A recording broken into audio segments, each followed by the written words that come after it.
இந்த red colour and green colour எல்இடியை make பண்றதை விட இந்த ப்ளூ கலர் எல்இடி மேக் பண்றது இம்பாசிபிளா இருந்திருக்கு. இந்த ரெட் கலர் எல்இடிக்கு வந்து பேண்ட் கேப் ரொம்ப லோவாவே இருந்தாலே போதும். இதை வந்து 1962ல வந்து கண்டுபிடிச்சிருக்காங்க. அதே மாதிரி இந்த கிரீன் கலர் எல்இடி வந்து இதோட பேண்ட் கேப் கொஞ்சம் மீடியமா இருந்தாலே போதும். 1972ல வந்து இதை கண்டுபிடிச்சிருக்காங்க.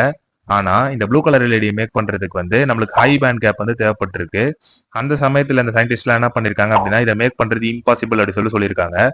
அதுக்கப்புறம் ஜப்பானை சேர்ந்த ஒரு எலக்ட்ரானிக் இன்ஜினியர், நீங்க என்னடா இம்பாசிபிள் சொல்றது, நான் அதை பாசிபிளா காட்டி காட்டுறேன்னு சொல்லிட்டு இந்த ப்ளூ எல்இடியை 1993ல வந்து அபிஷியலா கிரியேட் பண்ணி வெளியில விடுறாரு. அவரு பேர் தான் ஷியோஜி நக்கமுரா. இவரு கூட இருக்க இந்த 2 சயின்டிஸ்ட் கூட சேர்ந்து இந்த ப்ளூ எல்இடி வந்து கண்டுபிடிச்சிருக்காரு. அது எப்படி ப்ரோ எல்லாரும் இம்பாசிபிள் சொன்ன விஷயத்தை இவர் பாசிபிள் ஆக்குனாரு அப்படின்னு சொல்லி கேட்டீங்கன்னா, ஆக்சுவலா ப்ளூ எல்இடி மேக் பண்றதுக்கு நம்மளுக்கு ஹை பேண்ட் கேப் எனர்ஜி இருந்தா போதும். அது இம்பாசிபிள் அப்படிங்கிறது கிடையாது. நம்ம ஷியோஜி நக்கமுரா கேலியம் நைட்ரேட் வச்சு இந்த டாஸ்க் வந்து கம்ப்ளீட் பண்ணிருக்காரு. நேச்சுரலாவே கேலியம் நைட்ரேட்ல வந்து ஹை பேண்ட் கேப் இருக்கும். அதனால தான் அது வந்து ஒய் பேண்ட் கேப் செமிகண்டக்டர் அப்படின்னு சொல்லுவாங்க. நம்ம ஜென்ரலா யூஸ் பண்ற சிலிக்கான் அண்ட் ஜெர்மானியம் கம்பேர் பண்ணும்போது இதனுடைய பேண்ட் கேப் வந்து 3.14 எலக்ட்ரான் வோல்ட் வரைக்கும் இருக்கும். இதுலயுமே இவருக்கு வந்து பெரிய டாஸ்க் வந்து இருந்திருக்கு. என்னன்னா கேலியம் நைட்ரேட் வந்து ஜென்ரலாவே ஒரு என் டைப் செமிகண்டக்டர்.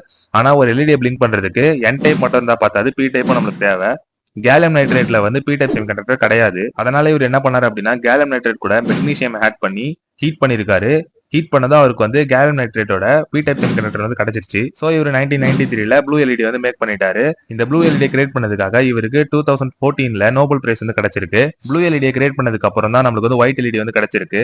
ஏன்னா ஆர்ஜிபி ஒன்னா சேர்ந்தாதான் நம்மளுக்கு வந்து ஒயிட் எல்இடி வந்து கிடைக்கும். ஜென்ரலாவே ஒரு 3 எல்இடியை ஒன்னா பிளேஸ் பண்ணி ஒரு எல்இடி கலர் எடுத்துட்டு வரது அப்படிங்கிறது ஒரு காம்ப்ளெக்ஸான ஒரு டாஸ்க். அதுக்காக சயின்டிஸ்ட்லாம் என்ன பண்ணாங்க அப்படின்னா ப்ளூ எல்இடில வந்து பாஸ்பேட் லேயரை வந்து ஆட் பண்ண ஆரம்பிச்சாங்க.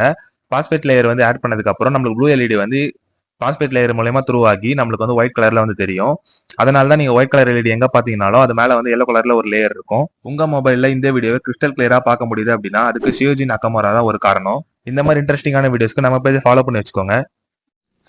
வரண்டா சின்னசாமி. சரிடா.